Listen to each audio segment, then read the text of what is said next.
Hi, I'm RAJI AHSAN, and welcome to the third episode of the RAJI AHSAN Show. That gets more fun every time I say it. On today's show, I want to begin discussing the many ways that fear manifests in our bodies, both psychologically and physically. In the last episode, we discussed deep, childlike diaphragmatic breath and how that way of breathing holds many keys to your emotional freedom. And so at the end of every episode, we're going to do a breath exercise to connect you to that way of breathing. Today, I want to talk about how fear shows up in our minds as confusion, and how it tries to mess up our decision-making process, thus keeping us from connection with our own hearts and the hearts of other people. Right? As I was preparing for this week, I had no idea what I wanted to talk about. I was actually quite nervous. I am right now quite nervous. And I thought to myself, there are so many ways I could go, but I don't know which way I want to go. And what if I go the wrong way? And then I thought, oh, you should probably talk about this. In that moment, I feel like I learned a new way, a new definition for confusion. Confusion is not simply having a lot of options. Confusion is the negative atmosphere that we allow into our hearts when we have a lot of options. It's the pressure that we allow into our hearts when we have a lot of options. So, what I want to offer today is when many options are placed in front of us for many things, many different kinds of things in life is what I mean to say. When all of those options are in front of us, maybe instead of saying there is a right decision and there is a wrong decision, what if we say there is a good decision, there is a better decision, and there is a best decision? It really is the same thing, because in certain circumstances, there might actually be a right decision or a wrong decision. I'm super angry with you and I want to slap you, but that's probably the wrong thing to do. But getting out of the binary of right and wrong, I can say the best decision is not to slap you. And if I go good, better, best, then I'm being more gentle with my own heart. And when I am more gentle with my heart, I increase the ability of making a good choice. When I'm more gentle with my own heart, I increase my ability to make a best choice or a better choice.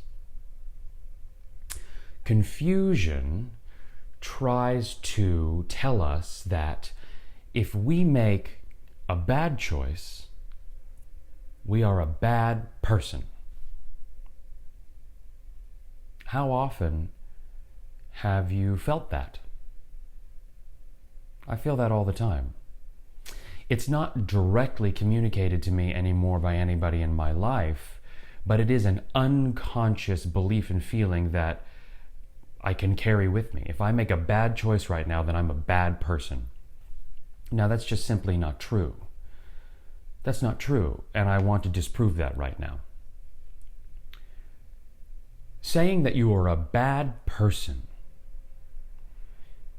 disallows for the possibility of the next moment. Saying I am a bad person means that in the next moment I won't be able to choose anything but the bad choice. But you and I both know that every moment brings new possibilities. Every single moment brings new possibilities. For example, here, we'll use this. This is my Birkenstock. Hi Birkenstock, would you like to sponsor me? I love your shoes. This Birkenstock does not have any decision-making capability. It's a sandal. There's no choice-making skill happening here. Too often, I think we treat ourselves like this shoe. That feels very stupid to say.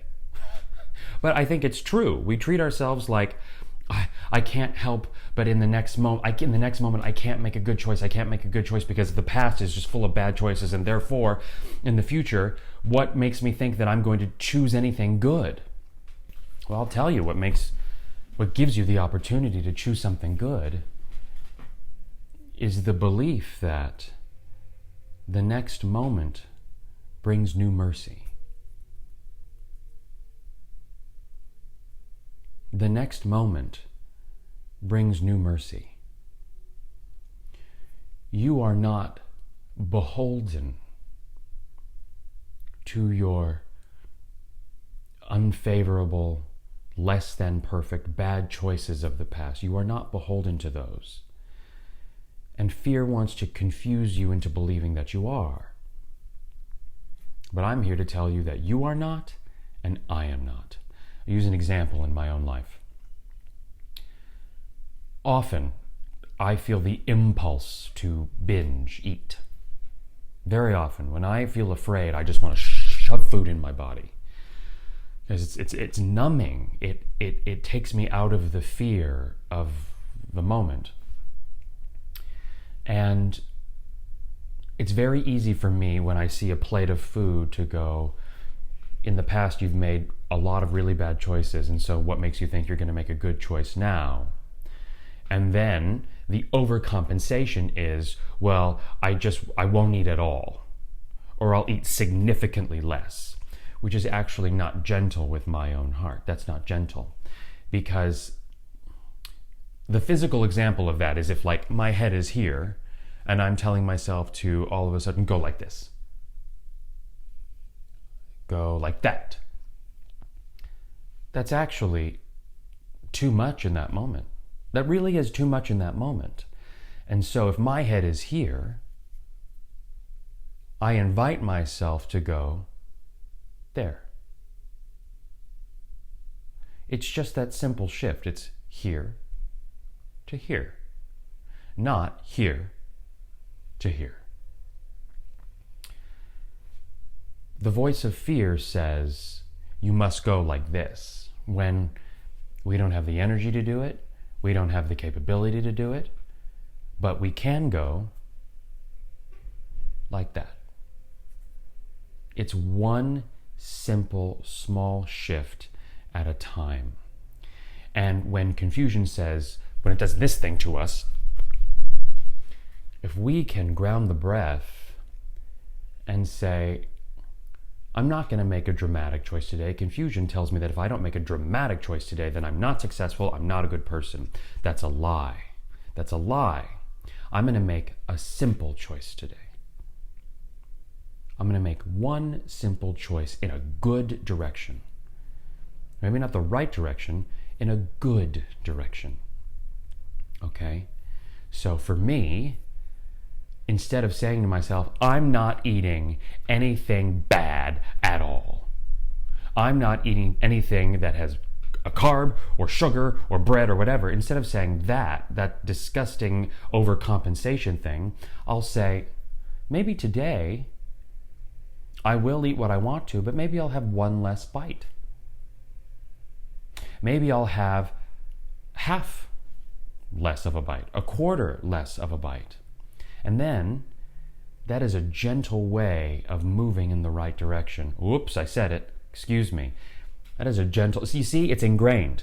That is a gentle way of moving in a good direction, where fear cannot use confusion to overpower me because I'm moving slowly. Confusion cannot overpower us if we move slowly. You have time. We have time. Okay, so I want you to close your eyes.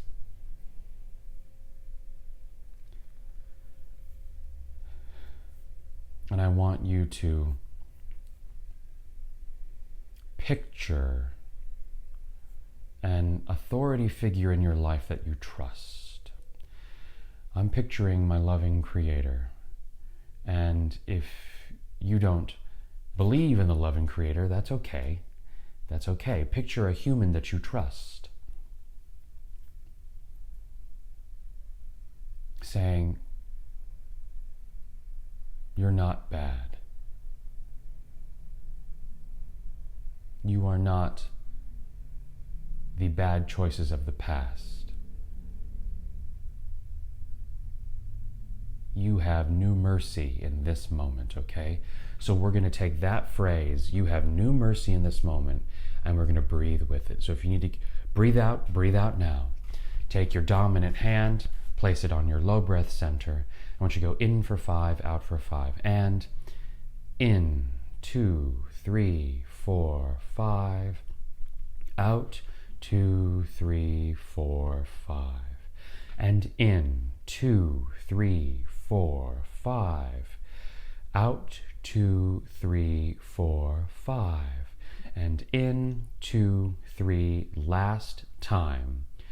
Out, 2, 3, 4, 5. There are new mercies available to you right now. And I'll see you next week. And remember, we are worth it.